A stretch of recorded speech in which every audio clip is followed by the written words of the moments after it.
going to start happening to me now. Live exclusively for WCPT AM and FM in Chicago and streaming worldwide at chicagosprogressivetalk.com. Standing up and speaking out, here's Hal Sparks. All right, you primitive screwheads, listen up. To do the binds. Johnny, are you with us today? I have some major... Guess who was expecting to hear Hal? I was. This is Johnny. Oh. Here on the Hal Sparks radio show. We thought we had him all dialed in. Dennis I has sound that dialed look in to his me. face Of, yeah, I really thought I had him dialed in. Huh. Are we probably going to just jump to break here? Psycho, I was probably just talking over you that whole time. You were, actually. Can you hear me fine?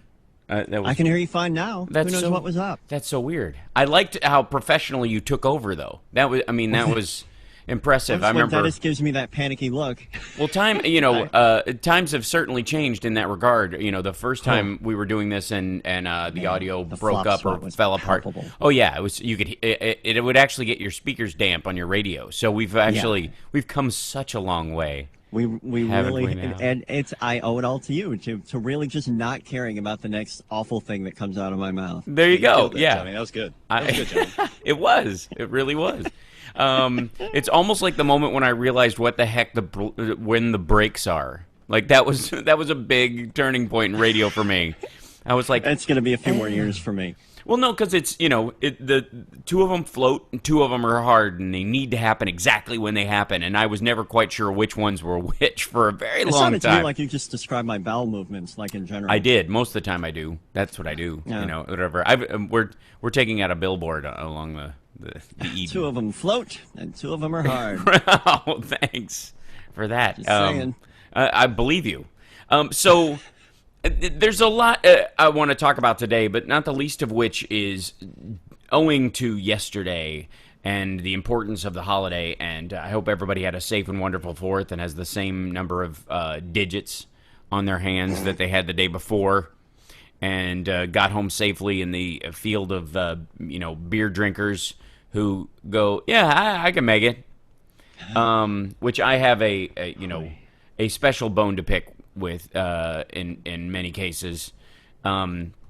Just a lot of experience with it that I don't care to repeat. I myself being a non-drinker, I am always the person kind of on the outside of this business going, really? Really, that was your decision-making process. So, anyways, I hope everybody had a great and safe one and got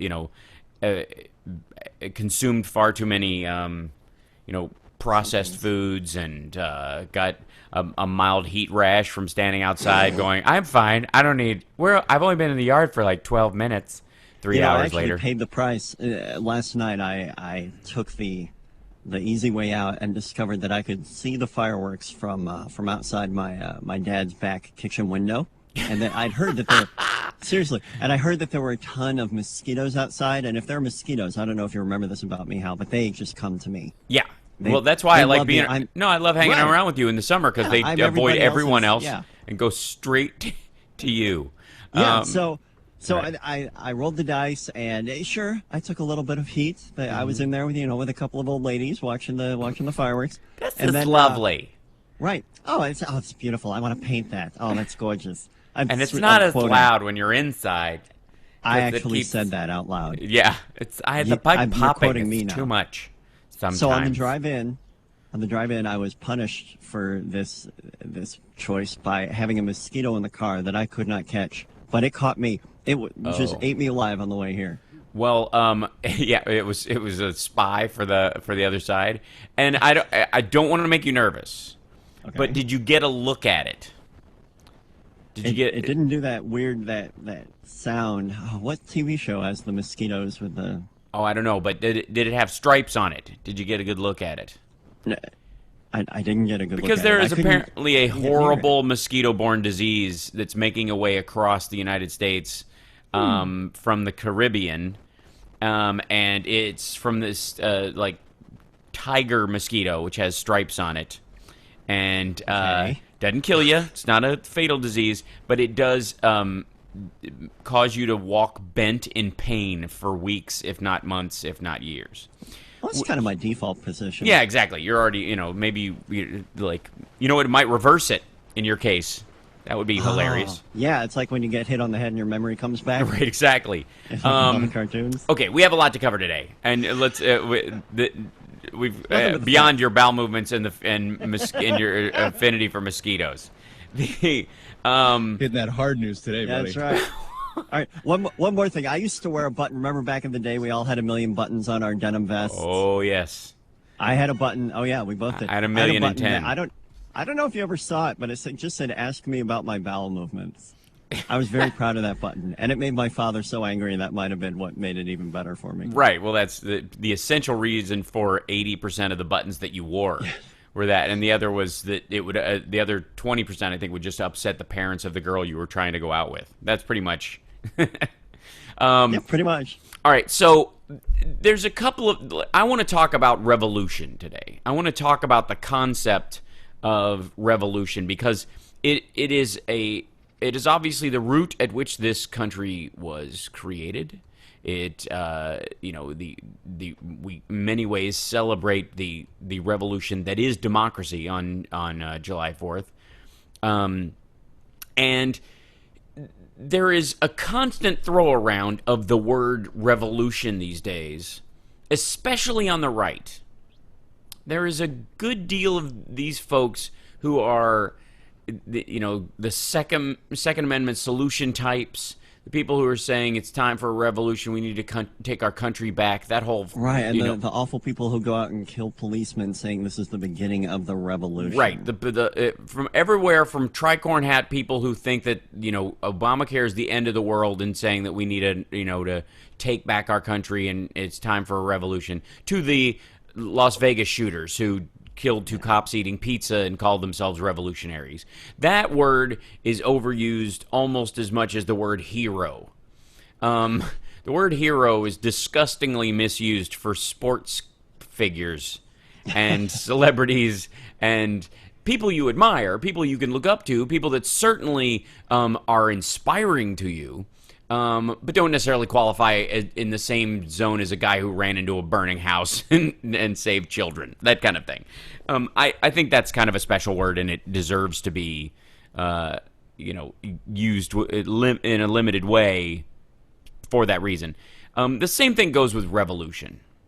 Now, what I see is happening is that there are 2 revolutions going on right now at the same time. There is a revolutionary line on the right, and then there is a revolutionary line on the left.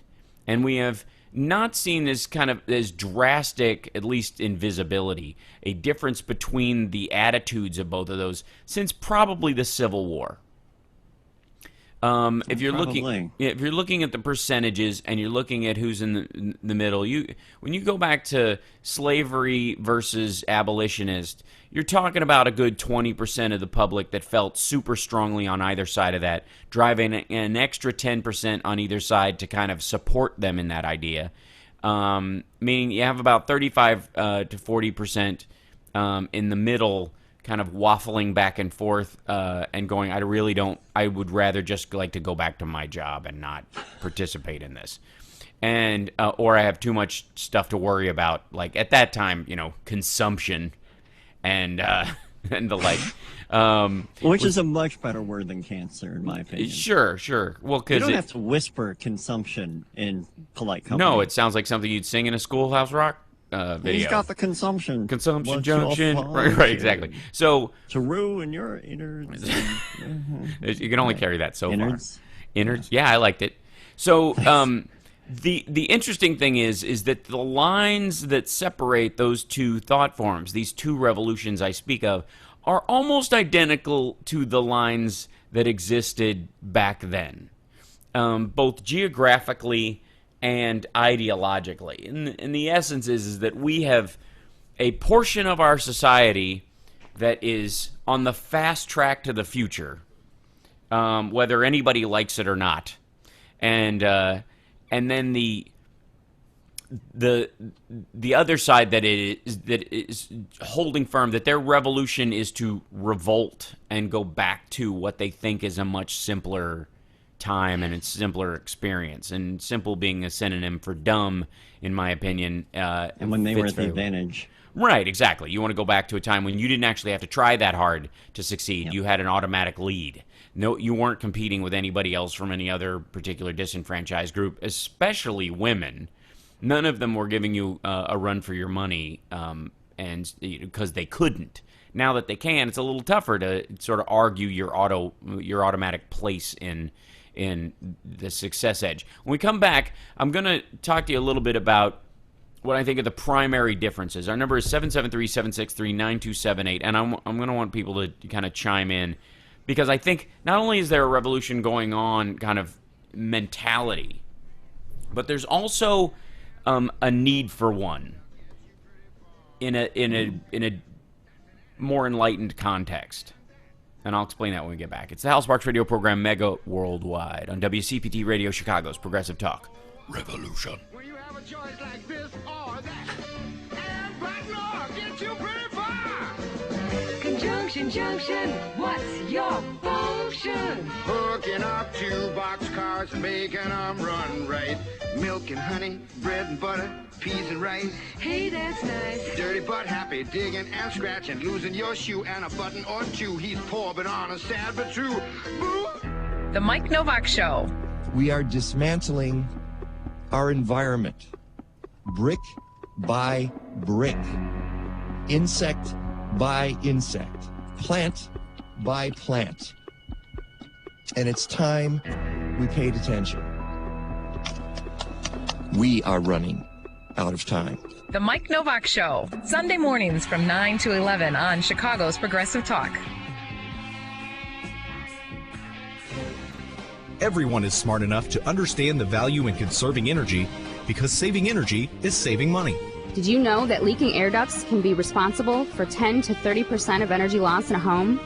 You might also not be aware that the Illinois Energy Conservation Code requires new homes to have a duct envelope tightness test.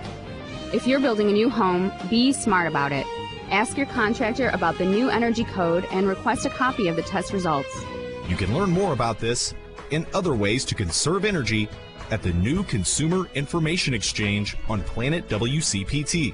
WCPT's Consumer Information Exchange is sponsored by Smart Local 265. The union members at Smart Local 265 are doing their part to help every consumer get what they want: truth and value. You can learn more on Planet WCPT at chicagosprogressivetalk.com.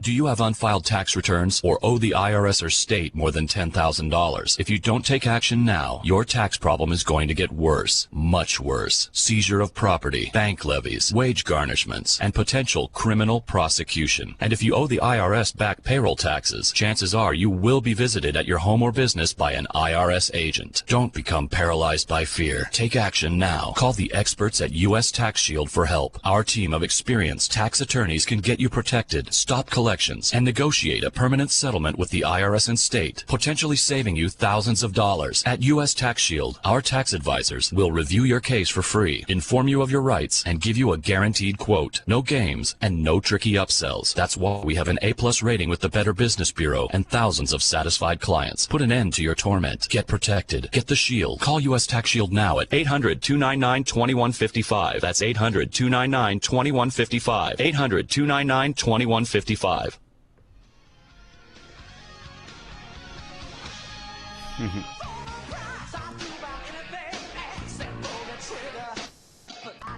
Now back to the Hal Sparks radio program, Mega Worldwide, 773-763-9278. It's amazing the contrast between Jeff Tate's voice and the voice of the announcer on that. Is Harvey Firestein still doing our breakers? Okay, good. So Is it wrong? It's wonderful. So That was me. Yeah. So I know it was. I think it's wonderful. Man of a couple of voices.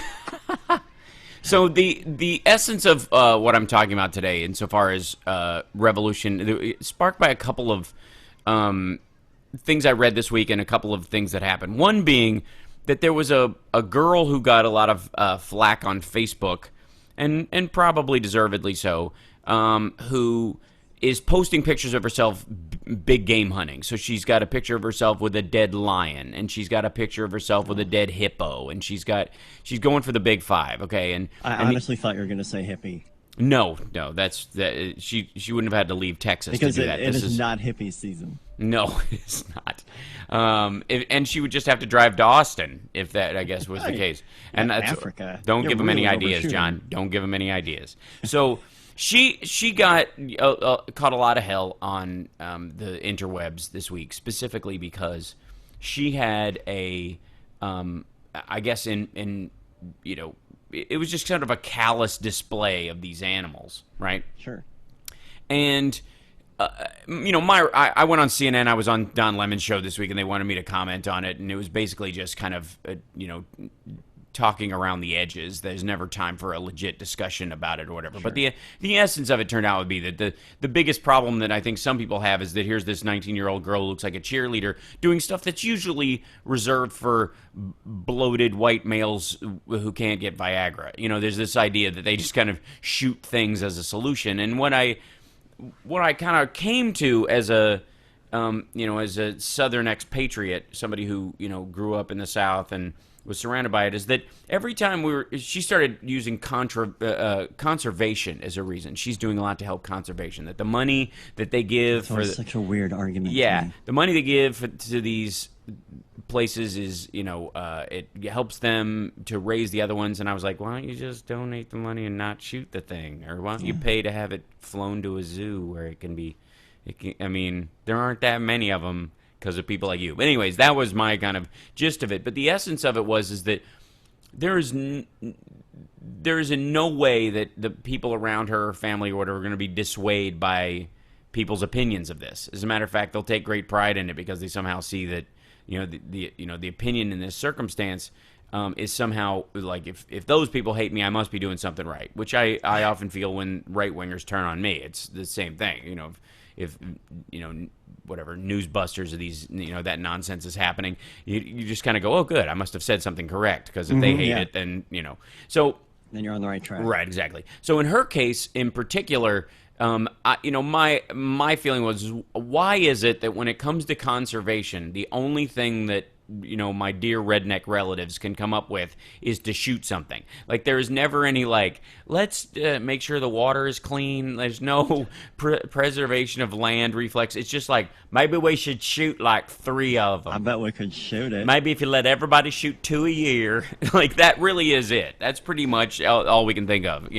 I can think of 9 other ways instantly that she could use her money to save more of those animals without it ending one of them's life. That's just ridiculous. But in her world and in the people who surround her, that would be a ridiculous notion. Okay. Word. So so that mixed with this story out of the New York Times, that apparently there's a typo in the Declaration of Independence. Oh no, they found it. Right. Well, the interesting thing is it's an errant drop of ink has been interpreted as being a period for all these many years. And the woman who wrote it says, there's a lot of little dots of ink in the document because it was written, with a feather. So the idea is that, there's these little dots around it, but this one kind of fell in such a way that it almost reinterprets the sentence. And so this woman, Danielle Allen, who's a professor at the Institute for Advanced Studies in Princeton, New Jersey, says that the error concerns a period that appears right after the phrase life, liberty, and the pursuit of happiness. In the transcript, but almost certainly not, she maintains, on the badly faded parchment original, there's an errant spot of ink she believes that makes a difference, contributing to what she calls a routine but serious misunderstanding of the document. The period creates the impression that the list of the self-evident truths ends with the right to life, liberty, and the pursuit of happiness. But as intended by Thomas Jefferson, she argues, what comes next is just as important: the essential role of governments.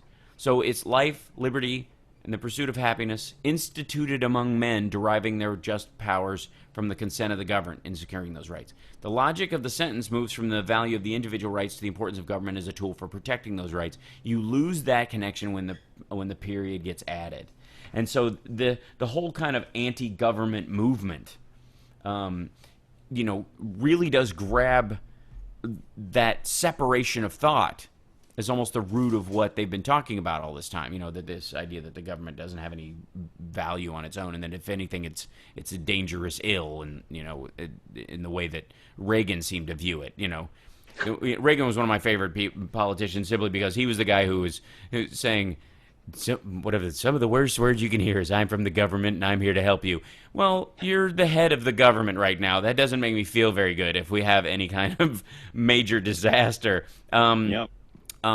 Especially considering that most of the people that he's talking to that really clap a lot when Reagan said things like that are the exact same people who need that help the most often.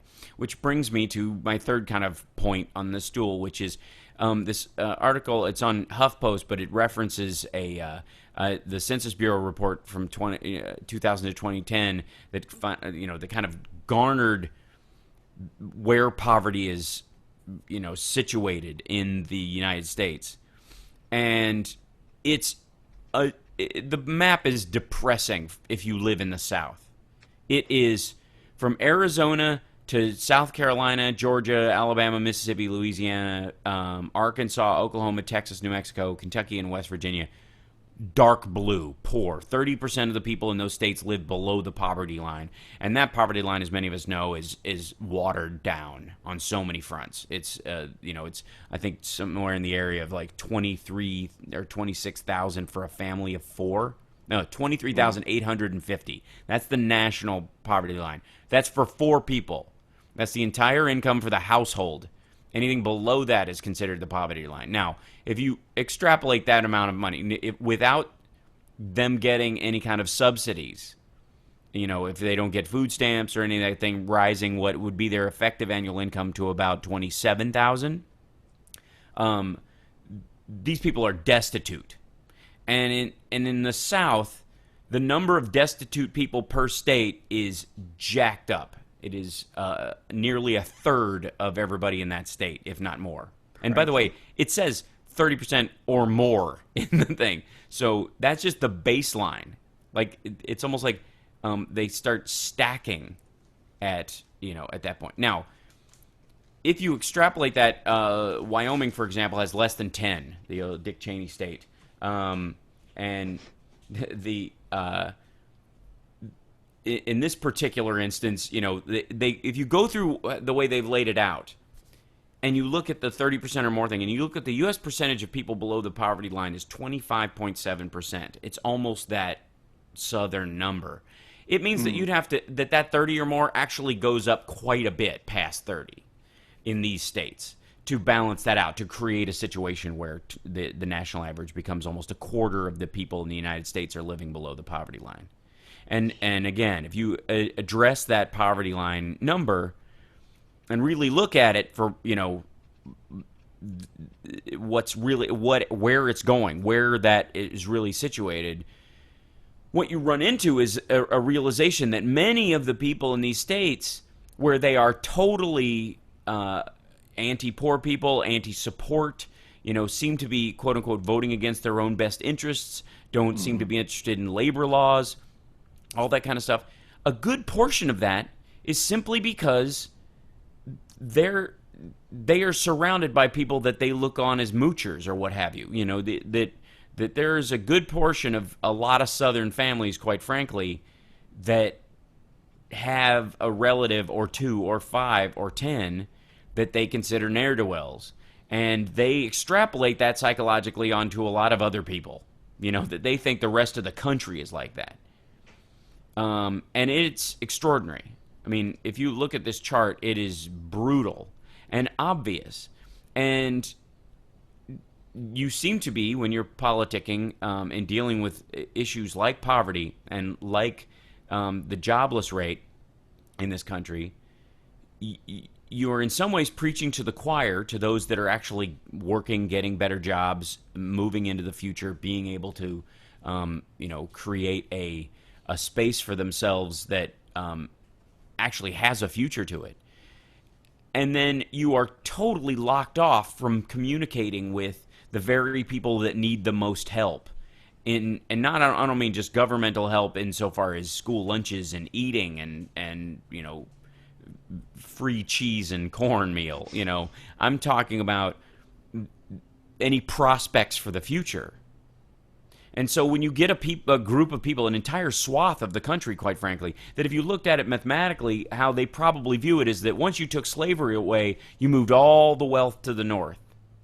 That everybody started operating on a competition level that we really were never prepared for in the South, because we lived off of the sweat labor of other human beings. And once that went away, there was no action. Instead of taking action to shift that, all action was taken to refute the right to do that to them, to reinstigate it, to try and softly do it through segregation in other areas.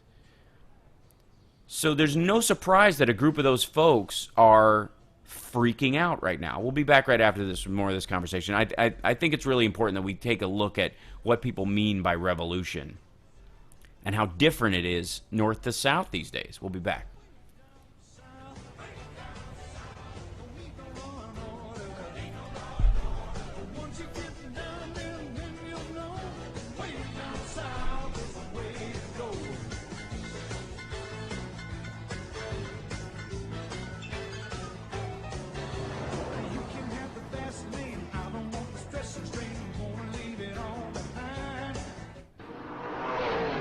This is NASCAR driver Kurt Busch, and I am proud to support our nation's veterans.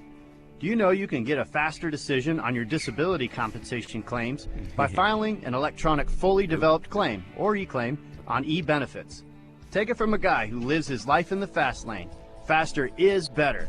Visit ebenefits.va.gov today to learn more. Justin, and on YouTube, insofar as I know right now. If anybody could pop into the chat on the YouTube and say hi, so they know that it's actually working. Hi, Chicago. Norman Goldman here. You know, I'll be in town for 3 events on July 7, 8, and 9. Tickets are going fast, so I suggest you get yours today. Absolutely. I'll be broadcasting live at Via Veneto on July the 7th. Yeah, we'll do it live. On Tuesday, July the 8th, I'll be live from Paisan's Pizzeria in Berwyn. Food and beverages available for purchase. On Wednesday, July the 9th, we have a very special event for you. I'll host a VIP dinner with a group of listeners at Club Lago in downtown Chicago. Justice will be served at this intimate gathering, along with a family-style feast and complimentary wine. How about a glass of Merlot? If you miss this event, you'll be kicking yourself. I'm sad. I'm a sad guy standing here today. Blame yourself. So visit the events page at Chicago's ProgressiveTalk.com for links to purchase tickets and get all the event details. That's Chicago's ProgressiveTalk.com. I'm looking forward to seeing you in Chicago July 7, 8, and 9. Okay. Hey, Ron Calgill here. And this is Robbie Earhart. Summer's finally here, so we are busting out of the studio and hitting the road. That's right. On July 26th from 8 to 11 a.m., join us at Coltex Bakery in Delhi for a special live remote broadcast of Mighty House. You've heard us talk about all the fresh, all-natural ambrosia from their bakery, but this time of year, it's all about backyards and barbecue. Coltex homemade deli foods are perfect for the guys like Rich, who just want to sit around and have someone else do the cooking. Hey, where is Rich? I don't know. He's around here somewhere. Hey, Robbie, are you going to have the ribs ready? I love those Coltex ribs. Yes, Ron. They'll have ribs waiting just for you. Please join us on Saturday, July 26th from 8 to 11 a.m. at Coltex. It's on Harlem, just north of Grand in Chicago, and there's plenty of parking behind the building. Visit mightyhouse.net for details, and come hungry. Coltex is a great supporter of WCPT and Mighty House. You can learn more about them at coltexbakery.com. At WCPT, we always have something cool going on, and the latest is our Pride Radio project, an entertaining and timely information forum for the LGBT community. Our Pride Radio project is about outreach, building bridges, and closing the gap of misunderstanding. We also identify organizations that support the community and spotlight LGBT-friendly businesses. So please join us as we celebrate diversity, inspire understanding, and promote tolerance. In the end, we're all human beings trying to make the world better, so we can all be proud. You can learn more about it on planetwcpt.org. at chicagosprogressivetalk.com. The Pride Radio Project is sponsored in part by TMC Windows. Restoring the windows in your historic home can make a lot more economic sense than replacement. Old world craftsmanship and emphasis on historical detail are what make TMC Windows the source for vintage window restoration. You can learn more about their eco-friendly process at tmcwindows.com.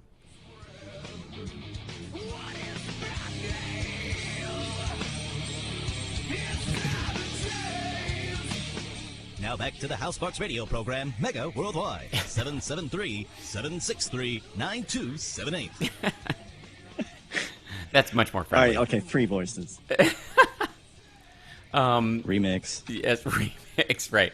So the in kind of looking at this kind of knee-jerk reaction, recently, Chuck Todd, who's he's just my favorite of the deep thinkers. Isn't he fun? He kind of got on a rant about how bad the president's poll numbers were, saying that that they're historically high and blah blah blah, and in the way that Quinnipiac and one of the other polls took it, they kind of used generic dissatisfaction language to kind of settle what was going on with why people didn't like the president. Mm-hmm. And it was more about that they didn't. And the reality is that the vast majority of people support his policies. If you look at the deeper questions, they just wish he'd go harder at it. Either out of an impatience with the process, a genuine belief that there's other things that he could do or that are at his availability, or being completely blind to what the Congress has been like over the last 6 years. You'd have to be willfully ignorant off the scale to think that somehow there's more he could do in quote unquote working with Congress, right? So, but when you looked at the numbers that George Bush had, for example, they would do things like, what do you disapprove of and why, in those kind of polls where he would come back with historically low numbers. And it would be a lot clearer that it was just like right and left, everybody kind of hated the Iraq War, especially near the end of it and near the end of his term. In Obama's situation, most of the polling is stark left and right. Is that the Snowden revelations and the NSA stuff have turned liberals on him, and this idea that somehow there's no single payer and a stack of things that they view as broken promises, mixed with everything on the right, from he's black to he's socialist to he's not Ronald Reagan to he won't carpet bomb countries like we're supposed to. That has created these kind of humongous numbers in that regard that he's had to deal with. The reality, though, is that if you look at the policy principles of the party, they've never been more popular with the American people. And a great example is where Elizabeth Warren went down to Allison Grimes's, did a rally with her in Kentucky, and it was standing room only. Both indoor and out, they had huge crowds. Like Elizabeth Warren was incredibly popular in Kentucky, a place where supposedly she can't even talk to people because the right and left is so starkly separate. The reality is that the vast majority of what are considered the middle, where we, especially in terms of things when we're not directly assaulted, we're much more a center-left country. The reality is that the vast majority of people support gay marriage, that in one form or another, that they support equal pay, that they support things like the extension of unemployment benefits when we find ourselves in a pinch like the 2008 crash and the following attempt to rebuild it. If you look at the metrics of where the country is headed as far as its social architecture and its we are always headed in that direction, towards more equanimity, more equality, more openness. And that's always going to cause a reaction from the people who aren't quite on board, let's just say. And that's why, for example, Washington Journal, which is this show on C-SPAN, was derailed by openly prejudiced viewers recently, is the way Talking Points memo puts it. I think it's time for white pride, said one caller who identified himself as Joe in Ohio. We have built this country. Irish, Italians, Germans, Irish, wherever they came from in Europe. I noticed he mentioned the Irish twice. Did he say Irish twice? He did. He said that Irish twice.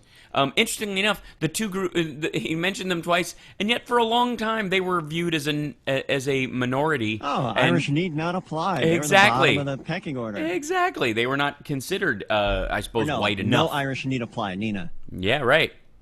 No country in the world has produced what the white man has produced for every culture and race in America. Joe also complained to host Steve Scully that white men were also under attack by, quote, liberal white women that claim there is a war against women. When I guess he would know in that regard. The call was one of several ugly viewer responses to a segment that was supposed to commemorate the 50th anniversary of the Civil Rights Act. Another caller, Thomas from Maryland, who identified himself as an independent, which means he voted for George Bush twice, but he's embarrassed now, said he is much less liberal today than he was when he wanted Cheney to be top of the ticket. I don't know what that means. He said, I heard some black call Karl Rove a white boy, and I don't think that's right. Thomas told Scully they're attacking some blacks. Don't get me started on some. Yeah, on some blacks. Right. I love how he uses it in the singular. I heard some black call, or like. Did he really? Yes, he said some black, not some blacks, like a group of them or something. It's amazing. The phones are lighting up. Yeah, that's amazing. Just all you got to do is read a transcript from C-SPAN, right? Show. Yeah. Who knew that a C-SPAN transcript would be driving people to the? So, but let me finish. They're attacking white people in the big cities, and we're supposed to put up with that kind of stuff and like them and say, "Well, come into our neighborhood." That's what you're supposed to do. Yeah. So, interestingly enough, now I don't think that this is indicative, by the way, of a large, growing population of racists in the United States. I actually think it's quite, frankly, indicative of the opposite. Because what happens is it's kind of, you become the squeaky wheel when you don't feel like you're being greased in this situation. And because there's, so little attention, I suppose, being... And many of these callers, quite frankly, from the transcripts and the language that they use, sound quite old. There's a couple of exceptions, but most of the people who called in... for example, a 90-year-old woman who called in 2010 to interrupt a segment about government regulation said, why don't colored people, instead of saying what we did to them, why don't they say what we did for them? Well, golly, that question kind of answers itself, ma'am. But interestingly enough, it should come as no surprise where most of those calls are centered or how they identify. The one independent, the guy who called himself an independent, being the rare exception and reeks of a call center kind of guy. But the vast majority of the callers kind of coming from, southern states, North Carolina, Georgia. They're identifying themselves in one case, Ohio, which is, is a wash. That's why it's always been a swing state. It's very rural in that regard. There is a group of people who are getting this kind of revolution bug, and it seems to be this crowd.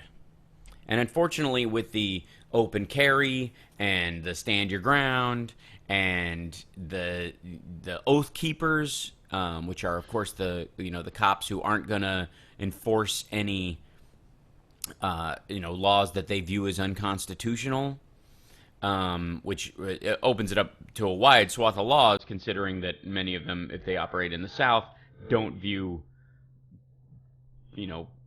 segregation, as a bad thing, and think that the government's intervention in it should have been left to a state level, right? And so they think the federal law about it is not a real law. So that being said, there's a huge group of those folks, and we're going to take some calls. I want to hear some folks about it. How surrounded do you feel by this kind of revolutionary fever on the right. Because I do have some good news on the other front. But we'll get to that after we come back. 773-763-9278 is our number. Give us a call.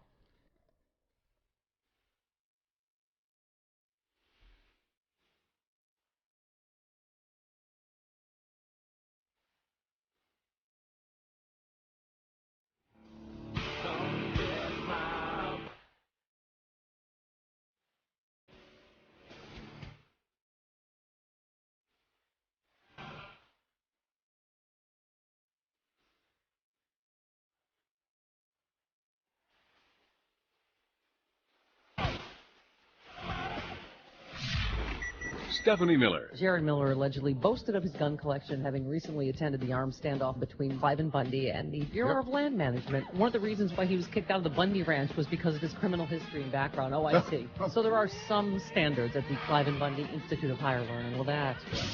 The Stephanie Miller Show, weekday mornings from 8 a.m. until 11. Sponsored locally by the out and proud folks at Best Vacuum. Visit their locations in Oak Park, in Lincoln Park, or learn more at bestvacuum.com.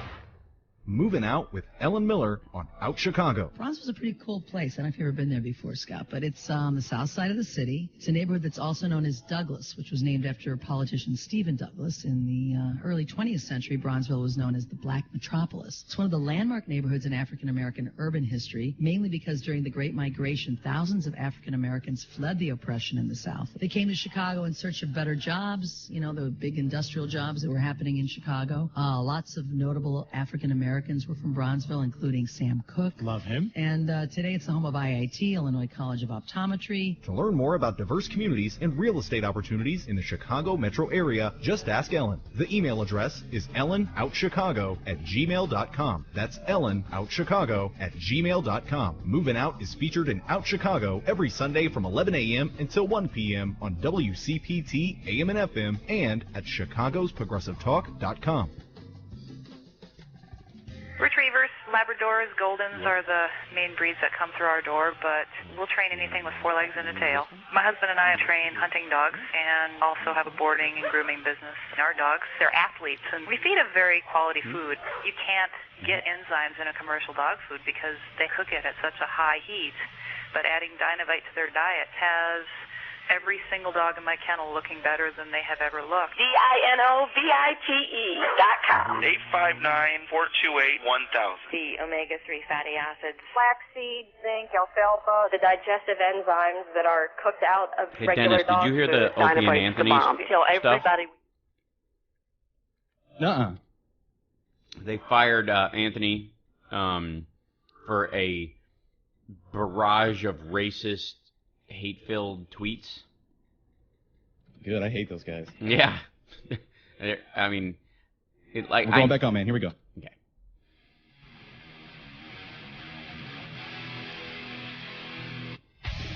Now back to the House Sparks radio program, Mega Worldwide, 773-763-9278. That's just going to get higher pitched every time we do it, isn't it? Okay. Back to the House Sparks radio. Now, soon, at the end of the show, only dogs will be able to hear it. Let's take some of the calls. Who do we got, Johnny? We got a Frank in Albuquerque on line 2. Right on. I don't care how you spell it. Right. ALBUQUERQUE. Hi, Frank. Welcome. You know, speaking for myself, I thought there should have been a revolution against the right-wing nut jobs after the Bush-Cheney disaster. Mm-hmm. But, you know, since then, if any Democrat or liberal doesn't have righteous anger in their souls after the 2010 Tea Party takeover, then you must be insane or at least well-paid. Right. You know, I called Sam Cedar's new show on Thursday playing devil's advocate about publicly shaming voter apathy before the November election. Mm-hmm. I described my own experiences of hostility in poor hoods before Florida's 13 district special election last March. And Cedar goes off on me like I was hurting poor people by asking them to vote. You know, all I could think of was when the bleep was the last time you were in an inner city ghetto or barrio rich boy. You know, there's hundreds hundreds of mini revolutions happening every day in poor hoods. You know, from the local marijuana dealers to groups of university students organizing protest marches and voter registration in hoods that cause door-locking terror to most Americans. You know, I volunteer my time fighting the good fight and trying to figure out how the GOP still commands political power. I'll tell you how they do it now, and I mean it's abundantly clear if you look at the rulings of the Supreme Court recently, is that at some point they set in place what is effectively a 30-year plan for what they wanted to start. Now, there were bumps along the way that actually handed control of the country back to Democrats in a very profound way, not the least of which is their sort of racial and homophobic and sexist tinges to what they've planned to do. They just thought it was kind of a level of normalcy and never took for granted that the rest of the public wouldn't be on board, would like what they were doing. And that wasn't the case, and that kind of caught them off guard in a political issue. But where they were successful is that they decided to do it through the Supreme Court. That somebody, on your Koch brothers level decided at one point that the best use of your money is I can buy a congressman for $100K, create a PAC, get him elected. That's a low-end thing, but it happens every 2 years. I can get a senator, but in the case of Scott Brown, that might not be a good investment because it's every 6 years, but even still, that's a long time. I can do president. That's even less important because it's every 4 years he's got to run. Your senator is better investment. Better investment on above all is the senators that will put in the Supreme Court justices you want. Right on. That loading the court has been the strategic purview of everybody elected on the Republican side. And one of the reasons why Republicans got a lot better at holding their nose and voting anyways in these instances, that they really felt that this is the ticket. And if you look at how the court is coming down, they're absolutely right. That you can kill the revolution before it even leaves the gate if you can deny it the ability to gather, if you create freedom zones, if you make it illegal to unionize or be protected against anti-union practices, if you water down people's protections in a legal sense economically, you also give the people who've already got stockpiles of cash a big head start. We may end up catching up. It may get to the point where women make equal to or in a backlash sort of circumstance where people realize how valuable women can be to the decision-making process, that for a period they may make more than men. There may not be a zero sum at some point along the line. But up until that point, they're going to tap the brakes on that as long as they can, and they're using the Supreme Court to do it. Do we have other callers? I guess I want to... we do, yeah. We've got Cindy on line 3 from Michigan. Cool, okay. Hi, Cindy. Go ahead. Hi.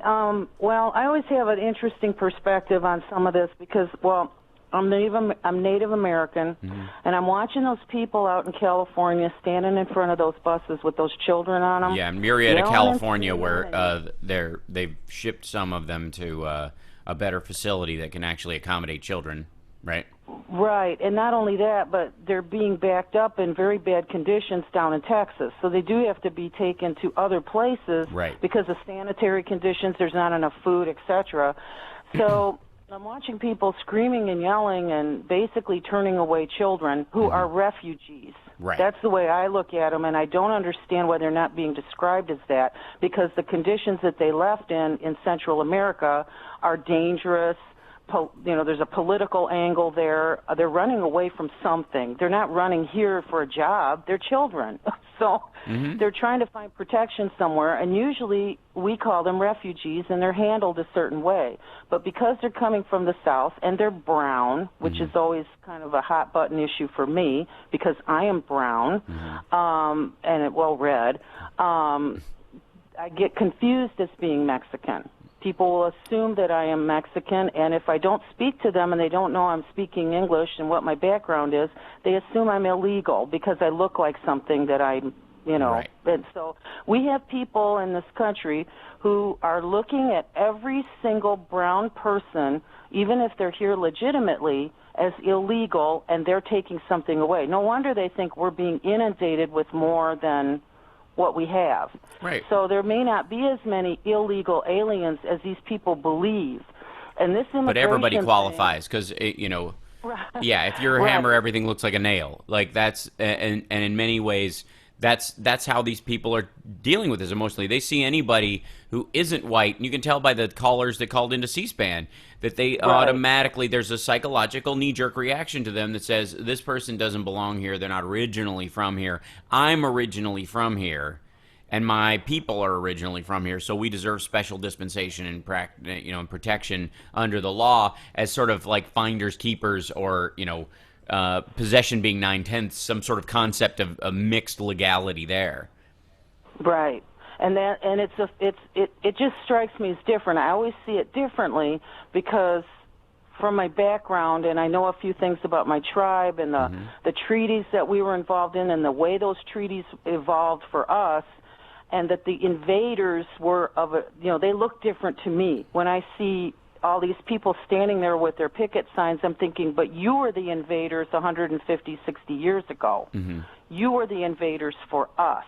And so now you're standing here saying, we own this, and you can't have this, and you can't even let children in that are running from something. And it was only until, I think, Friday, I watched one of the news programs on a major network that they actually covered what the conditions were that the children were running from. Right.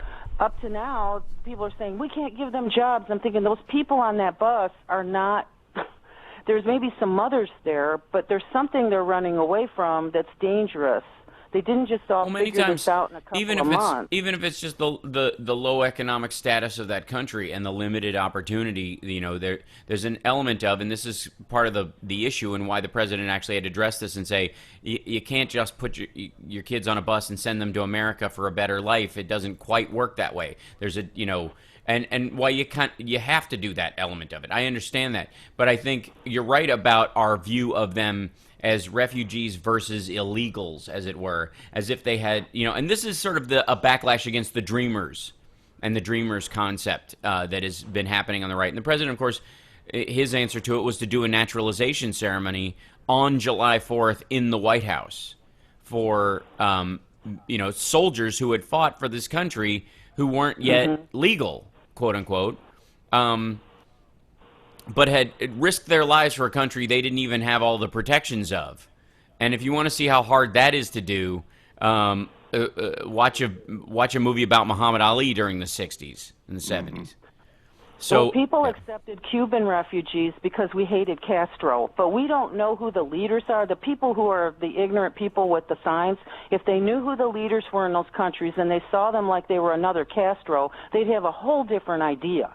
But they don't see them that way. They just see these young people almost the way farmers see varmints running into their farm. And I think underneath it all, there is an element that would, when they say protect our borders, they mean we need to shoot to kill at the borders. They don't say it outright, but it's sitting there underneath some of that attitude. I think you're not wrong about that entirely, and I think there's certainly a lot of wishful thinking in that crowd about those kind of activities, and that's what I think they call revolution. We'll be back right after this. More of the Hal Sparks Radio program, Mega Worldwide.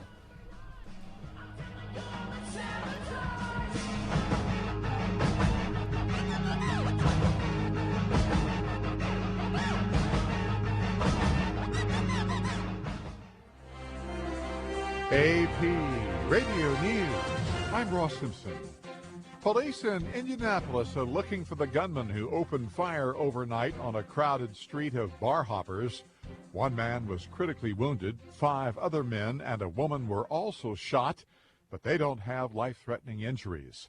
Police Lieutenant Christopher Bailey told WISH-TV he's surprised more people weren't wounded. Someone opened fires in a crowd like that.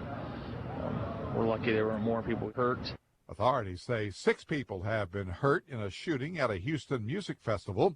Witnesses say a man opened fire early today on a crowd of several thousand people inside an arena at the Houston Caribbean Festival. 4 men were hit. 2 women were hurt when people panicked and fled. Fire officials in Philadelphia are sifting through the rubble of a blaze that killed 4 kids and destroyed 8 row houses and engulfed 10 others last night. The fire started on a porch, according to the fire commissioner, but we don't know that for a fact. Renee Cardwell Hughes, CEO of the Red Cross of southeastern Pennsylvania, says it appears the row houses are a total loss. A video posted online purports to show the leader of the Islamic extremist group that has seized much of northern Iraq delivering a sermon in a mosque in the city of Mosul. Up to now, he has not been photographed. There have been many arrests in northern Israel. AP correspondent Ian Deach reports they came during rioting after the funeral of an Arab Seth, boy I think, who many on the West Bank believe was you're an brutally MISSIS murdered IPPI. in revenge for the That's deaths my of 3 my Jewish theory. teenagers. In one incident near the Arab town of Kalans, police say Arabs pulled over a car driven by an Israeli Jew, told him to get out, and set the car on fire. The driver himself was not injured. This is AP Radio News.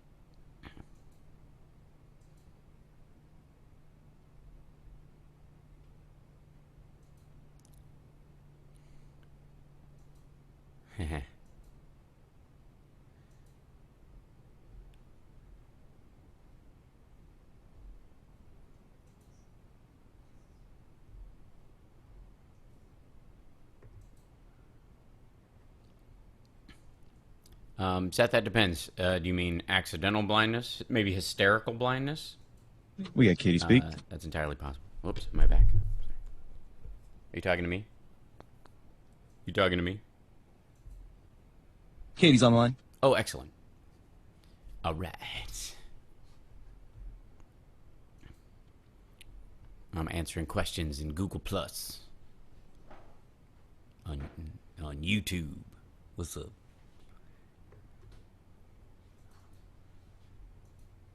Let's see. And then you guys can go to the chat room.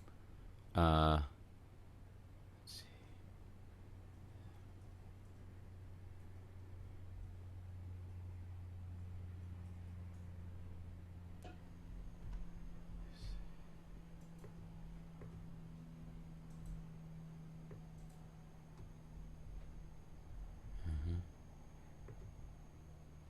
Oh, you can't do that. Crap. Oh well.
We got 2 other callers on the line, too. Steve in the Gold Coast and Bill in Cleveland. Okay, cool. We'll get to those kind of during. See if that can. Cool. Yeah, we'll make that happen. Yeah. Okay, that's just weird. It's just ghostly.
had people walk out of me before, but not when I was being so charming. Video streaming at housefarms.com. I don't care for you or for the putrid sludge you're troweling out. Us faithful stick. True progressive talk. Might be a good time for you guys to give up. Woo! So we got a couple more callers on the line, but we also have Katie Speak joining us right now to talk about. This is what I think is the one of the essential areas where there's this idea that somehow they're either, I can't tell if they think they're starting a revolution in taking their country back, quote unquote, or stopping a revolution that's been going on that they just feel weird about in terms of women's health. And with the Hobby Lobby ruling in the Supreme Court this week, Katie joins us right now, and we'll also grab some callers as we go along in this. How are you? Hi, Hal. How are you? I'm good. Happy birthday, America. Yes. So here's my theory, and I'd love kind of everybody's sort of take on it in the regard, is that I think that since the civil rights era, and I would arguably go back to suffrage, but there was certainly a lot of lag time between suffrage and the next big leaps forward in civil rights. And I would say that in that lag time, women were kind of on a treadmill of civil rights, meaning that you got a bunch of new rights, but that they were denied effectively during that time, and that arguably until the Civil Rights Act was passed, there wasn't kind of the renewed interest in feminism almost came as a direct relation to that. And the ability to, sort of self-direct your own life became a normalcy in that regard. Now, I personally think that in the case of the Hobby Lobbyists of the world, that crowd, the Antonin Scalias of the world and the like, that they all think this was a mistake. They don't like the way the country has gone with its iPhones and Instagram and 500 cable channels and electric cars and smartphones and even smarter computers. They think all this stuff is a mistake, and part of the problem was allowing women and brown people to start standing next to them in the workplace or something along those lines. Sure, and with all that technology you're talking about, how the women and the brown people, we can all talk to each other. It's part of why you're seeing a lot of immediate pushback. It's why we were able to get George Will dropped from the St. Louis Post-Dispatch and take a little money out of his pocket because one outraged survivor made a tweet and we all jumped in. They don't like that we can communicate. They don't like that we can share ideas. We're stronger as a group. And, the idea that something small, some small backlash, like Reverend Mark Winters, is very Illinois-centric and Chicago-centric. Reverend Mark Winters is the first Congressional United Church of Christ. UCC is very progressive. In Naperville, started a joke on Facebook that to push back on the Hobby Lobby decision, perhaps they should hand out condoms in front of Hobby Lobby. And it got so popular on Facebook, they went ahead and did it. And this is one of those things that makes men like Antonin Scalia even more angry that thought someone had became action so quickly that now there has to be legislative action and immediate Supreme Court cases and stuff to put a halt on, and if roll back if possible, but certainly put a halt back on all this right grabbing we've been doing. Right. Well, that's I think the essence of the the use of the word revolution, the idea that we have had this kind of narrow view of what a revolution is or means, and a lot of times because of our history and because of the history of the human race insofar as how we've dealt with issues in the past, that our revolutionary tendencies do tend to come at the end of a bullet or a bayonet. And that is effectively ending. And as a circumstance or situation ends, there are always those that cling to it that will go the extra mile to make sure that it is more important than it is. So the fact that we are moving away from armed revolution as a means of modifying our discourse permanently. Like we've shunned it for quite a long time in the abstract. But there's definitely a shift going on. Twitter is outpacing, more people are having an open carry with their smartphones in Chipotle's and Starbucks all over the country than there are gun rights activists going around. And life has moved on a lot of these folks. And the essence is that they fear that it has and that they don't really serve much of a purpose. And so now they're stuck as sort of a relic of a time. And granted, there is more of a connection that they can have due to Twitter and Facebook and the like that allows them to connect. That's what got Anthony Cumia fired from the Opie and Anthony show this week. I don't know if people saw this, but apparently he went on a racist tirade about black people, at one point calling this woman an it. Wow. Yeah. He said this was an animal. I should have smashed its face. What? Yeah. Yeah. On and on and on. And here's the thing. Somebody finally called him. It's not just awful, it's bad business. And the people at Sirius are like, this isn't good. Right. And then, of course, all the free speech, non-Constitution reading people were like, his free speech is squelched. And you and I talked No, he's not in jail. Yeah, he's not in jail. He can, He didn't get gathered up by the government. He didn't get fined on a personal level for tweeting that. He, by the way, he was fined on the radio for other stuff that they've said in the past, because that's public use of public airways. And that was before they moved to Sirius. It's one of the reasons that they moved to Sirius. But the interesting thing about it is that somebody finally called him out and said, if you got attacked by this woman on the street, why didn't you call the cops or something like that? Because apparently he said she punched him in the face 10 times, and he never did, he didn't defend himself. He just held his hands up and whatever. Fascinatingly enough, he just said, no, I don't want to bother the cops with it. It's a wasting. Cumia said he could take the punches without wasting the police's time. Which just, to me, just says the story is false. That he just... Imani's timeline from yesterday on Twitter was spectacular. She was like, you've got to be kidding me. Yeah. If you see somebody as, like, lower than human, you would jump at every opportunity to have them arrested or whatever. There's no way if that had actually happened, you wouldn't have reported it. But of course, they don't think that there's going to be consequences, right? Like he thinks that free speech means that he can say whatever he wants without criticism, which is not the case. Right. No, that's ask Bill O'Reilly. That's his big dig, right?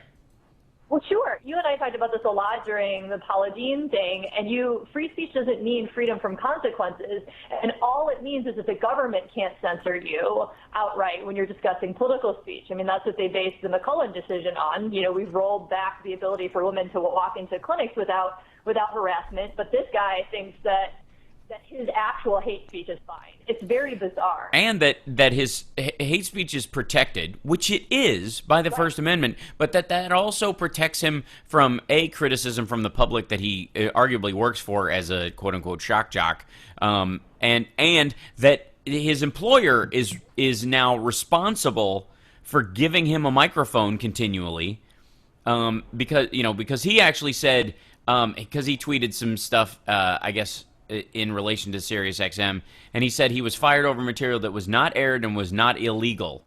And you're like, dude, you don't have to. They don't need that reason. You can just set a bad example for the company. If you're constantly saying stuff that gets you fined by the FCC, like no employer, I mean, if Hobby Lobby can argue that they're upset about the $7 they're going to have to foot for somebody's IUD, then the idea that getting fined tens of thousands of dollars repeatedly by the FCC isn't fireable grounds is just dumb. I mean, there's no way there's not something in his contract that lets them do that. So the whole thing is just ridiculous. Yeah. And he, I mean, I don't know what, it's just the Opie show now? I guess. I mean, maybe Norton will join him, because Jim Norton's been on that show for a very long time. And he's managed in his life to be disgusting and offensive, but in a self-directed enough way that it doesn't come across as cruel most of the time. And it's most of his cruelty is aimed at himself. So perhaps he's a good replacement. Who knows? But the interesting thing is that this guy went on the same rant that basically these elderly people on C-SPAN went on, that the two Las Vegas nutcases went on. This idea that they have this idea that they're in a fortress surrounded by brown people, and that they're encroaching on their territory somehow, and that their rights are being infringed upon simply because they can't be as awful as they used to be able to be. Well, you know how we have a brown president, so they have to be extra vigilant. Oh, he referenced that. He referenced that. One of the people who sent Anthony a tweet said, "This is." He said about we're surrounded by animals, and he meant black people, and he said, "Well, this is Obama's America," and Anthony responded, "Absolutely right." Well, this is extremely important for a lot of reasons. If anybody knows the kind of hate speech and death threats and rape threats, especially, is that outspoken women get on the internet. Jessica Valenti has public death threats today from somebody who's basically saying, well, this is why it should be fine to kill all women publicly, in public. Right. And in the next Supreme Court session, we're very likely going to hear a case on whether or not internet threats are quote-unquote real threats. So this is it's important to call out people. They sound silly because they're kind of idiots on the radio, but it's important to be calling out that kind of hate speech and saying that as a culture, it's just not okay with us. Well, I mean, it is clearly the point where I don't hold Alex Jones responsible for the Vegas shooters, but he absolutely tips that ball up every so often to allow it to be okay. And he does it wantonly. He doesn't do it, he does, cold dead hands kind of stuff with great regularity, and that influences these folks. I don't think you're responsible for that influence, but you certainly create a social culture that... We got to take a break, and we'll come back. Can you stick around with us through the next break? Thank you. Okay, we'll be back right after this. More of the Housemarks Radio program, Mega Worldwide Revolution Edition.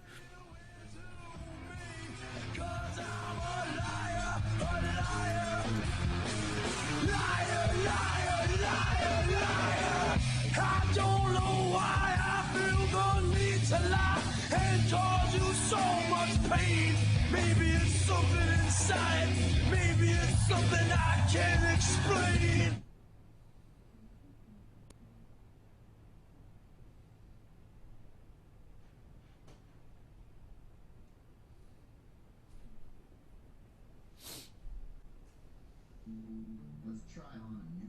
Shut up.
Mm-hmm.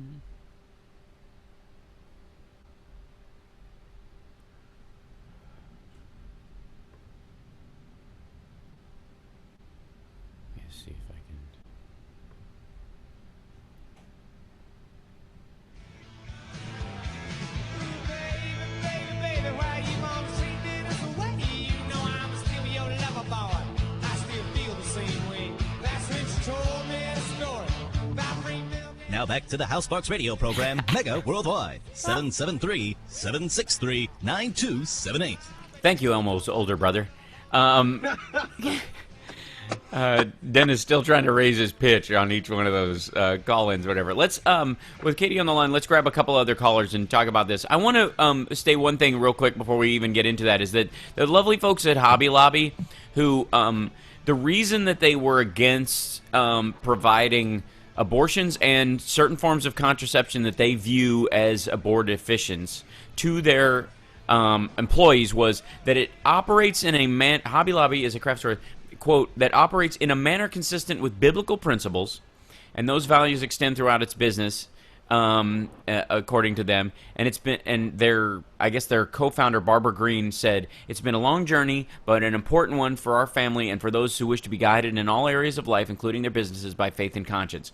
Okay, they also, by the way, their 401k plan invests in Teva Pharmaceuticals, Bayer, and Pfizer, and I mean, and not to mention, by the way, Visa, which lends money at interest, which is usury, which in the biblical context is wrong. You're not allowed to do that. And if you do it for more than 7 years, you have to literally let it go. You can't have a mortgage lasting longer than 7 years and still be following biblical principle. You can't. Sorry. Doesn't work. That they invest in the companies that make the IUDs is especially important, just monetarily. Oh, it's amazing. That's one of those things where, like, over the course of the lifetime of an IUD, mine was about $800 plus the appointment. That lasts for 5 years, so it's really cost efficient. But when you can't come up with the money up front, there's no way for a lot of lower income women to utilize that device. Well, the Affordable Care Act that they're all up in arms about is the reason that there's been literally a run on IUDs in this country. It's why it was a smart investment for their 401k plan. Well, yeah, that's what I mean. You can make money off of it as long as you don't participate in it directly, which is just the height of hypocrisy. It's silly. Let's grab a couple calls real quick. Who do we got there, Dennis? Johnny, what do we got? We got Steve in the Gold Coast. Oh, right on. Hey, Steve, welcome to the show. Yes, 2 points, Mike. One, an addendum to something you had said earlier with regard to buying senators. Mm-hmm. And let's keep in mind, it's an even better bargain than people think. I mean, currently we have 40 senators that represent 16% of the population of this country because of the structural inequity built into the system. In other words, Wyoming gets 2 senators, just like California gets 2 senators. But absolutely. The people of Wyoming an exponentially larger degree of power represented in D.C. in terms of legislation than the people of California when it comes to the Senate. And also, when it comes to places like North Dakota and Iowa and Wyoming, all of which have Republican senators, it's not all that expensive to buy them. So, again, not only are you getting the chance, you don't have to buy a Republican senator in California where it's very expensive given the media market. But you get to buy one in a very inexpensive market, so it's a great bang for your buck, shall we say? That's why we've had the Jim DeMints of the world, and famously, basically acting as a dam against any kind of legislation he didn't feel good about. He was able to put anonymous holds on stuff nonstop. Single senator representing fewer people than are in the county of Los Angeles. Absolutely, and couple that with the fact that the Republicans have abused the filibuster. There's a period of time in the 1960s where the filibuster was used twice in a decade, 2 times. And think about how it's used today. I mean, effectively, you have a majority of persons who are being denied in this country representation in the Senate because unless you have 60 or more votes, you can't get anything significant passed because the filibuster is going to be used. There's going to be a hold put on legislation. The second point to the question that you asked earlier, in terms of who is surrounded by these people, these radical elements that you see out there, I would argue that it certainly isn't the case that those of us who live in, say, a major city are, because we are part of that group that they consider the enemy. Academia, centers of culture, intellectualism, diversity, all of those people are the enemy. Where you find their strongholds are places like DuPage County and like so many other states. We talk about red states and blue states. The reality is that that's sort of a misnomer. A state like New York. Well, yes, New York is going to be a blue state, but within that blue state, there are plenty of red counties, just like in Illinois, outside of Chicago and some of its collar counties. You get down to southern Illinois, it's red, red, and red. But that doesn't mean that there's enough population there to turn Illinois red. It just means that, that the state, Well, it's also you're talking about fewer human beings stretched over wider swaths. So if you look at a lot of these state maps too, and you go, well, this state is just a little blue and it's very red. It's like 9 people in the rest of the red area, and there's the entire population of that state in the blue area to some degree. But they get to draft it out and get Congress people from all these little segments representing fewer and fewer people, or these jagged districts to represent. Right. And to expand on where you get, this sort of, there needs to be an intellectual underpinning for any sort of political movement. And as I pointed out previously, these people didn't have this 20 years ago. There was no, you couldn't turn into Alex Jones because, it just wasn't something that existed. Right. You had to go on a bulletin board group. Right. Right, yeah. I mean, unless you were within 30 miles of where Alex Jones was broadcasting, you weren't even going to pick him up over the air on your radio. So these people now have the Glenn Becks and the Alex Jones and whatnot, and there's actually someone who's willing to come on their show, some crackpot who's written a book, and you would swear, if you have no training, no education in terms of the Constitution, the history of this country, that the founding fathers all desired that we live in a Christian state. Mm-hmm. When that couldn't be further from the truth. Right. The debates that went on, but there's somebody who's willing to take bits and pieces of what Jefferson said and create a Jefferson, craft one that looks like someone who was a devout Christian and had no doubts about biblical teachings, when that is not Jefferson. But again, they're willing to do It's the same thing they do with Jesus himself. Absolutely, and again, they go on these shows, they provide the intellectual underpinning for this sort of ideology and philosophy, and then they believe that all the rest of us who don't believe this sort of thing, and of course they discredit universities and scholars. Well, they don't necessarily discredit them; they just call them out, and there's an element of where the criticism itself ranks right up there with every other thing because it's in print, even if it's just Twitter or it's a Facebook post or the like. Because when you got Sarah Palin running her entire candidacy essentially, or her second career off of her Facebook page, it gives it this kind of awkward legitimacy up against the nightly news. Let me grab one more caller before we get to the break, Steve. I appreciate the call. Let me grab one more because we only have a couple minutes left. Yeah. This is Bill in Cleveland. Cool. Hi, Bill. Welcome to the show. Well, thank you very much. Hal, first of all, I spent my whole life playing music, playing blues. We got into it in '65. So I saw that whole anti-war thing. How many protests did I take part in through that? And when we whipped Goldwater, we thought we were in, Mm-hmm. And what's happened since then, in fact, I did 2 commercials for Ailes, played on 2 commercials that Ailes had out for Saxby for Senate here. And the whole thing was passing, and I thought it was over. But I grew up on a damn housing project, so I never had the racial bullshit going on because we had our neighbors and friends. Did you catch that one, Dennis? Yeah, we got it. Yeah, I got it. Okay, cool. So, I mean, we're kind of back where we were. Well, I'll tell you what, we aren't though. I'll tell you what. Keep in mind, don't let the idea that the Anthonys of the world and these C-SPAN callers make you think that the numbers are somehow now in their direction, because that's not the case. And as a matter of fact, it's more indicative of quite the opposite. That the public has so moved on, that they feel the need to sort of lash out in these environments, and they Now, I think the biggest issue we have to deal with in what you're talking about is the attacks on the voting rights, laws all across this country. That is an attempt on a legislative level to undo the civil rights movement, and that's their last shot at it, for lack of a better phrase. We thought we'd change these things, but somebody got control over the job situation and made it easier to ship them overseas which Alexander Hamilton would have a hemorrhage if he saw that. Absolutely. Well, I think you got Reaganomics, and I think arguably you have Clinton and NAFTA and GATT to blame for it, which I'm not a fan of. And I think it's a mistake. And I think when we buy this nonsense that we're a center-right country and we make economic policy based on that, where we cannot be nationally protective against our own economic interests, but we can build a barrier, a wall against immigrant children, that's okay. That's something that the federal government has to pay out of pocket to do. But if you try to create tariff and trade to protect the workers in this country, somehow that's a violation of international trade, and that's anti-freedom. It's weird. Thanks for the call. I appreciate it. We got to take a break.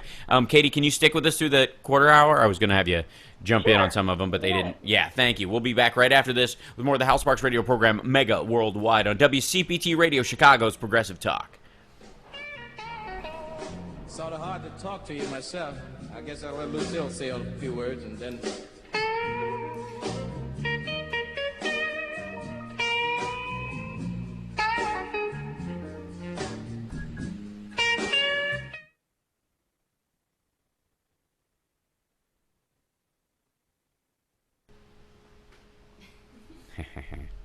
So go to the Minecraft. Okay. Yes, I play Minecraft, and I'm excellent at adding mods, if you must ask. Mainly because my girlfriend's son's into it, and I had to. It was just a matter of survival. There you go.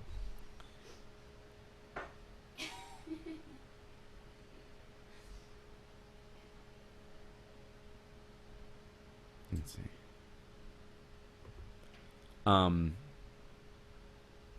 Let's see, her question is, I'm not seeing where the chat room is. As per last week's Rick Santorum discussion, can't we identify the Christian preoccupation with persecution as persecution envy? They seem to feel that not being persecuted entails a legitimacy as a Christian.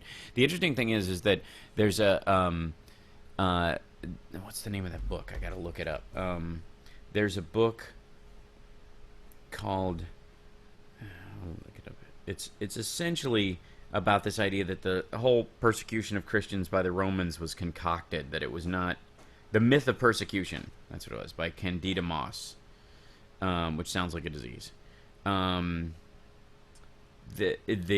idea is that it's how early Christians invented a story of martyrdom, was the idea that they pushed for this illusion of persecution when they weren't actually persecuted any more than any other particular religious group. They weren't singled out in that regard. Not all Christians were, certainly. You had the Roman Emperor Titus Flavius eventually becoming Christian, and so this idea that somehow the Christians to the Lions idea was largely overplayed, according to this, because they just kind of threw almost anybody in. They didn't necessarily care what your religious background was. If you were just kind of seen as a ne'er-do-well, it's how they kind of got rid of their homeless or their mentally ill or what have you. And so a lot of those people actually entailed a lot of the poverty vow true believers. And so what it came across is this idea that they were persecuting Christians when they were really just kind of getting rid of the zealots of any group because they were trouble.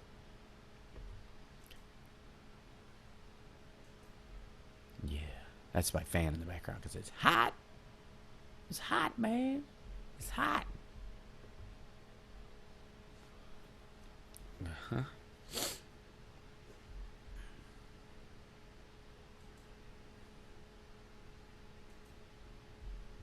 see.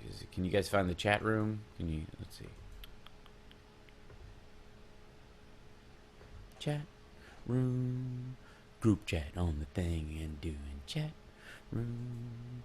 I don't know how it works. Oh, yeah, chat room.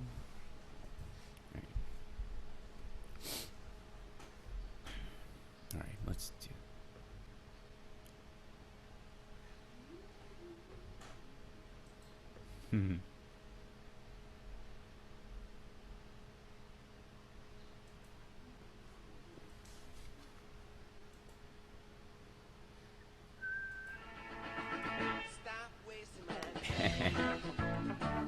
You know what I want. Now back to the Hal Sparks radio program, Mega Worldwide, 773-763-9231. 9278. Giddy up. I don't know what to make of this. That's good. It's more laid back here, there, man. Come on. Because let's be abundantly clear. Now, I saw that guy walking around the halls. I had no idea he was a voiceover guy. I mean, he's way taller than you'd think. And he's really skinny. Who? The guy who just did that voiceover. Oh, that's I mean, I was talking to him outside. I see. You'd never. I didn't think he was a radio guy. Yeah. Guys, it was me. Oh, wow. That's so spooky. Oh, yeah. I guess you're not as skinny as I thought you were. Wow. All right, this is actually becoming a morning show. Are you trying to get Anthony's job, John? Woo! Racist rant! Racist rant! And another thing I know about them people. No, that's how he lost his job. The way he keeps his job is you make fun of women. See, as long as you're only making fun of women, you're never going to lose your job. Oh, that's why I'm we dead got serious. Katie on, right? I'm dead serious. That's awful. Yeah. Well, that's the real thing, right? They made a point during the I don't even at this point. I've read so much Supreme Court drivel over the last 2 weeks. I don't remember which decision it was, but they make a point that's saying that they're protecting religious freedom. I'm pretty sure it's the McCollum decision, but they're only protecting like real religious freedom, as in like you can't say that your religion tells you to discriminate against people of a different race. And I'm like, oh, so you can be bigoted but not racist? Like, what is going on with the Supreme Court? It's like, listen, we don't like the women. Yeah, well, that is amazing. If you go by biblical principle, women are nearly worthless a good deal of the time. And certainly if you go Old Testament, we're talking straight up property. It is bought and sold. Slavery is legal. So maybe I operate my business based on this, idea that I live by biblical principle, and that allows me to not pay my workers and lock them in the basement. Yeah, because, probably. Hey, you can't. Obviously, if you can't establish a woman's right to, has a right to, medical privacy or the ability to have, in a law that actually carries the, the right to certain things, I can invalidate that law. Why can't I invalidate your right to not be held against your will in a basement in Cleveland, and forced to sew things? So sweatshops, technically speaking, are now legal according to the Supreme Court, I would guess. Oh, and child labor coming back like a vengeance. Absolutely. Wait a minute. Spare the rod, spoil the child. Let's. My religion says beat that kid, right? And then, sure, it will make him work better. At a certain point... I mean, this morning I saw a national network championing the idea that possibly the governor of Indiana might run for president in 2016, and I was like, not if the teachers have anything to say about it. Right. I mean, he's awful, but he's one of those people that doesn't think we should have, like, child labor laws. He's, like, that conservative of a dude, so he'd probably do well in the primaries. Oh, they'll have a lovely time. That's why, by the way, that very floated idea is the reason why the New York Times wrote an article about how the Republicans shut themselves out of the White House permanently. And the only reason a lot of them are surviving politically is because they don't have to run a nationwide election. And interestingly enough, and that's why the party is having such trouble when you really get down to the policy level, is because the party arguably is running on a national level, even though their Congress people are running on these small districts and the like, and they always talk about how they can kind of isolate those things. Cable TV in the reach of American culture has homogenized even great deals of the South, which is also part of the reflex reaction of Hobby Lobby and all these, the freakouts where the racists and the bigots and the homophobes feel like they're surrounded, My original home state of Kentucky, a judge there invalidated the ban on same-sex marriage the state had. Then, and believe me, when I'm in Kentucky, I will be addressing this. Just be prepared, Kentucky people. That Steve Beshear, the pro-Obamacare Democratic governor, is vowing to fight it on the grounds that it could negatively affect Kentucky's birth rate. What? Okay, then when are you going to stop handing out... Wait. Yeah. You did a whole thing in the first hour on poverty that's especially focused in the South. Right. How is lowering the birth rate and having fewer people? I don't understand. Yeah. Oh, I'll go even one better. At what point are you going to not allow anybody who's past menopause or you're going to have fertility tests for men, and they're not? You can't get married if you're not, reproducing. If you're not, because that's why this is basically the state is now pairing up cows and bulls. They're in animal husbandry as far as human beings are concerned. This is now the state's role, is to make sure that we produce enough offspring, to fit in our containment crates. It's just weird. Like the idea that that's the defense, that not traditional marriage, not the religious one, because that falls apart because not everybody has to follow the same religious guidelines. And by the way, thank you, Hobby Lobby, for accidentally opening a floodgates that will eventually shut your own doors, because that's really what's going to happen. That yeah. I mean, forget it. Like it's silly. Like, by the way, Michael's, lovely place to go for your crafts needs. I'm just saying. Yeah, sure. Yes, terrific. Michael's is excellent. Yep. Doesn't really bug themselves with how you live your life. No matter what you're scrapbooking, you can scrapbook everything from your family's vacation to your kind of smells nice in there too. All your S&M party shots from the fetish ball. You can make your own scrapbook. They don't care what you're putting in those little gold frame things that you attach to cardboard paper. They don't care. They just let you do it. And I think that's kind of the way a craft store should go. Why do I feel sad now? Because you don't have anything to scrapbook about. Because I don't have anything like that to scrapbook. That's right. Maybe. Yeah. I had a friend tell me they went to I had a friend go to their local store to try and get sketch pads and their local art store.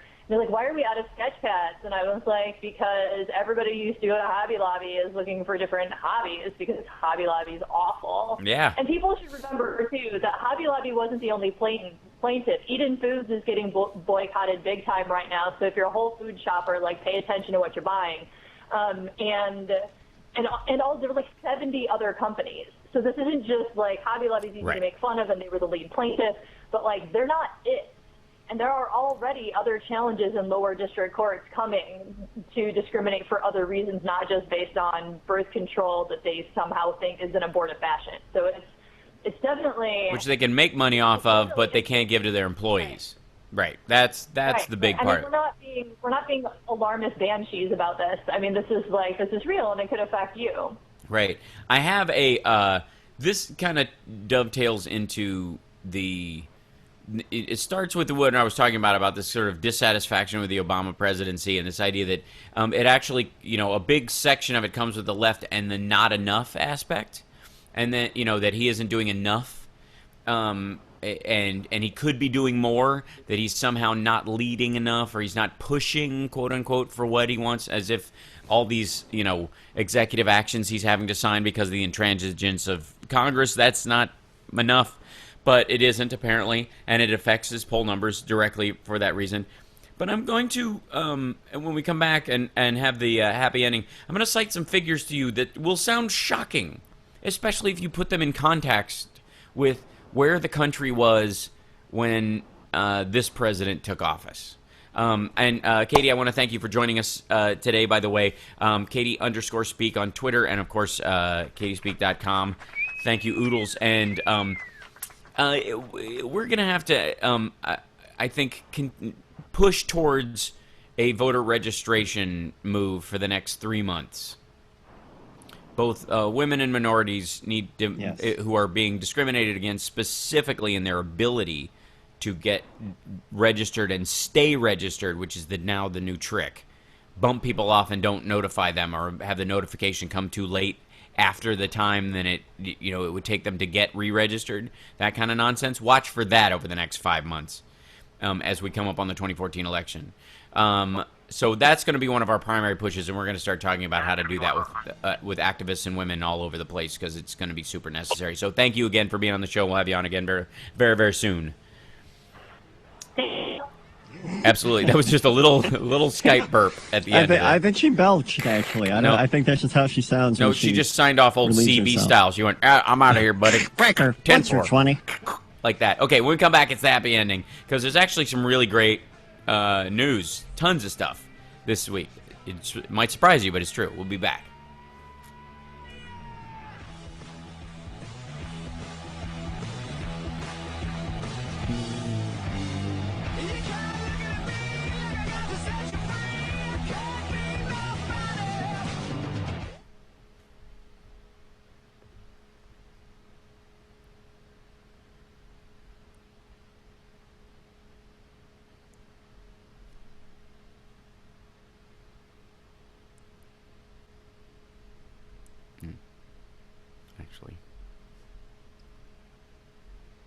hell? The hell is this doing? There you go. Here, close that.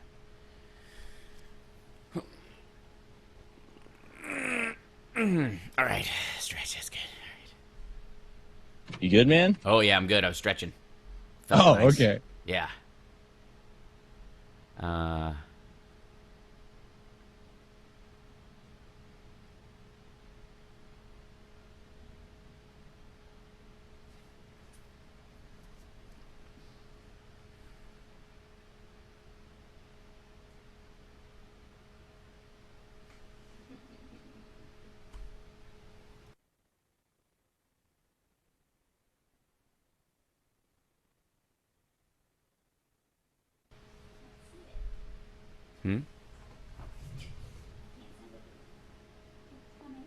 Okay. I see. I only got 15 minutes. Yeah, this is all right.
Welcome back to the House Sparks radio program, Mega Worldwide. Yippee.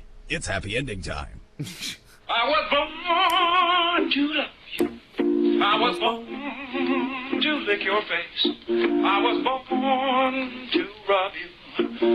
But you were born to rub me first. I don't know what to do. You don't need to. I mean, he's taking your job, John. He's absolutely... At least that thing's in the... I don't know where it is, but my awful intro that he talked me into doing. You should see the look he's giving me right now. Hal, you have to come back in the studio any day now. Any day when you can just come be here and see this. I'm coming for that job, baby. Yeah. So, there's a bunch of good news this week, and this relates directly to kind of what I've been talking about, the whole show. Is that this kind of generic dissatisfaction with the president, in many ways, if you look at it, is related intrinsically to the fact that many people think he could go further with what he's doing. A much larger number of people actually wish that his policies were taken a step further, and the rest of the country that's usually in the middle wouldn't mind if that were the case. If you're looking at it, we're talking 60-70% of the country liking ultimately the president's policies, from everything from Obamacare ultimately to reforming student loans to the climate change issues, all that stuff. Vast majority of Americans are that way, and a big swath of them, the highly liberal, the people who more than likely were responsible for getting him in office with their ferocity, their dissatisfaction comes with the sort of what they believe is the pace of that change. I think that's it's naive most of the time, considering where the Republicans are, and I think incredible the amount of stuff he's actually managed to do in spite of it. Which brings me to a couple of things. How in the world this kind of escapes the news on a regular basis just blows my mind. Okay, and this is from Bloomberg. This is, because everybody reads Bloomberg. John, I'm going to multiple choice question. Russia, and we've been dealing with all this stuff, and Saudi Arabia and Afghanistan, Iraq, and all this. We need to be in. I don't know who the king of Pakistan is. Who do you think the biggest oil producer is currently in the world?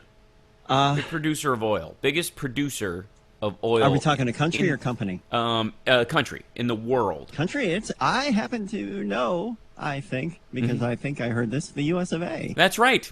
The U.S. will remain the world's biggest oil producer this year, overtaking Saudi Arabia and Russia as an extraction of energy from shale rock spurs the nation's economic recovery. Bank of America Corp said yesterday U.S. production of crude oil, along with liquids separated from natural gas, surpassed all other countries this year, with daily output exceeding 11 million barrels in the first quarter. The country became output is way below that. Yes, the world. That's not what I heard. No matter what we talked about earlier. That's true. The country became the world's largest natural gas producer in 2010. The International Energy Agency said in June that the U.S. was the biggest producer of oil and natural gas liquids. The U.S. increase in supply is a very meaningful chunk of oil. Francisco Blanch, the bank's head of commodities research, said by phone from New York, the shale boom is playing a key role in the U.S. recovery. If the shale didn't have the energy, if the U.S. didn't have this energy supply, prices at the pump would be completely unaffordable. This is directly related to this president's energy policy, and feel as you will, it has grown immensely. I don't know that we were ever the lead producer ever before. Maybe in the 60s or 50s or 40s or 30s or 20s or the late 1800s during the filming of There Might Be Blood. I think we were we might have, or There Will Be Blood. But that's, so the U.S. is the biggest oil producer in the world right now, overshadowing Saudi Arabia, which was the biggest oil producer. Okay. The U.S. also created 288,000 jobs in June, and unemployment is now at 6.1%. What? Yes. Let me look at those numbers. Those are obviously fake numbers. And they come out right at a very specific Benghazi time. Yeah, all I know is that the World Cup and these unemployment numbers are very convenient. I think the World Cup was actually put there to hide the president's job numbers because he's what they're good. I think the president's job numbers are trying to erase the loss of the American team in the World Cup. That's how I release Your Rush Limbaugh impression is awful. It is. It's pretty bad. That's my Rush Limbaugh impression. Oh, okay. I thought you were doing your Rush Limbaugh there. What was that impression, though? Who were you doing? I was doing kind of a statesman-y, plain states, era senator from like the mid 35 to 40. So it's like a whole species impersonation. Yeah, he's a period in time where we down here, that kind of thing. So, but yeah, my Rush Limbaugh is pretty much just people. Gay people shouldn't be allowed to blah blah blah blah blah blah blah. Ladies and gentlemen, please welcome to my wedding, Elton John. Right? Okay. Anyways, so 288,000 jobs. Unemployment rate drops to 6.1%, which is pretty darn close to normal for this country. Obviously, there's a lot of work to be done, and in certain areas, in both women and in and black constituents, they certainly have fewer opportunities, and that needs to be solved. That means that whole number could be brought down another percentage point if there was some equanimity in job creation. And we're headed that way anyway, so it's a good sign. It's a really terrific sign. Another good sign, another piece of good news: Americans are totally over McDonald's, Taco Bell, and KFC. According to what do you mean over? According to Consumer Reports' latest fast food survey, McDonald's, Taco Bell, and KFC are doing great overseas, but they are losing in the States for the first time. In-N-Out Burger, Chipotle, and I knew Chipotle would Rubio's are knocking them out of the number one site. What's a Rubio? Rubio's fresh Mexican Is that grill. Marco Rubio's place? Yes, it is. Yeah, it's all formerly you Cuban. walk in, they hand you a bottle of water. Yes, right. You have to sit stealthily. They don't hand it to you. They leave it to the side, and you have to reach leave it out for to the side. It's just out of reach. I got it. Excuse me one second. Poor guy.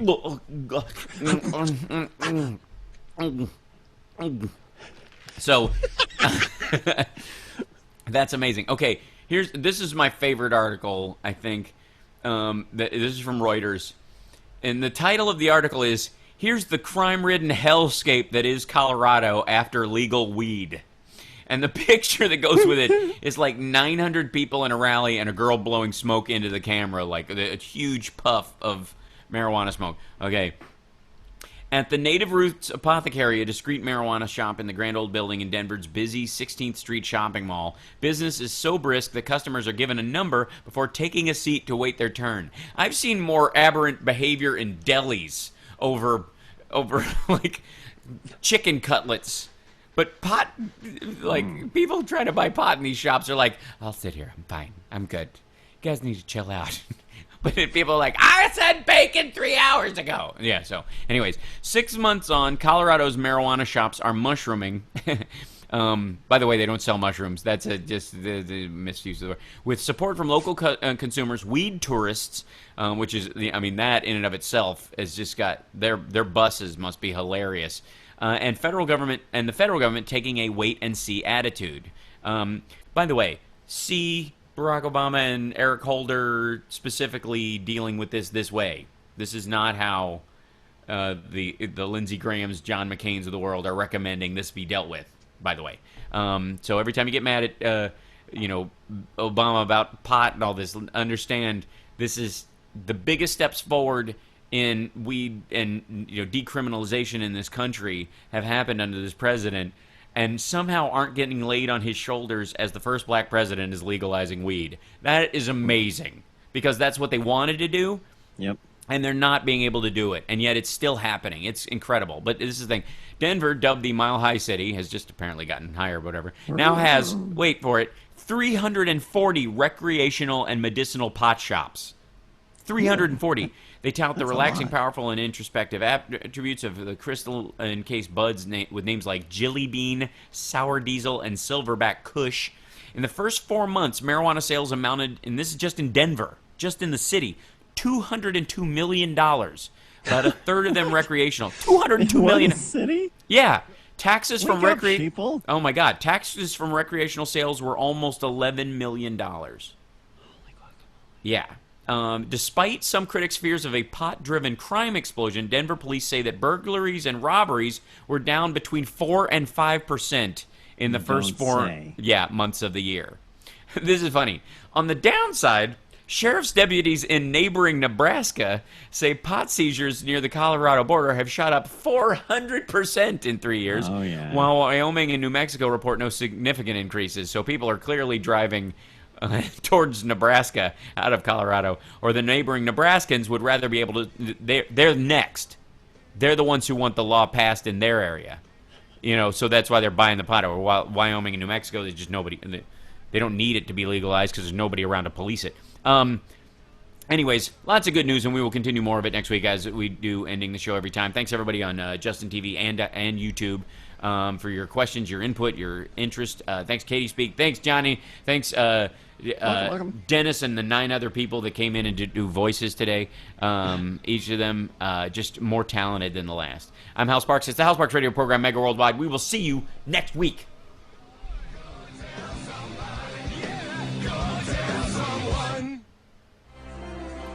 AP Radio News. Bye, everybody. I'm Ross Simpson. The only road. Thanks, Dennis. Thanks, Johnny. You guys are awesome. Carolina Barrier Island, you the man. Peace out. Winter, okay. Is being reopened in stages. Permanent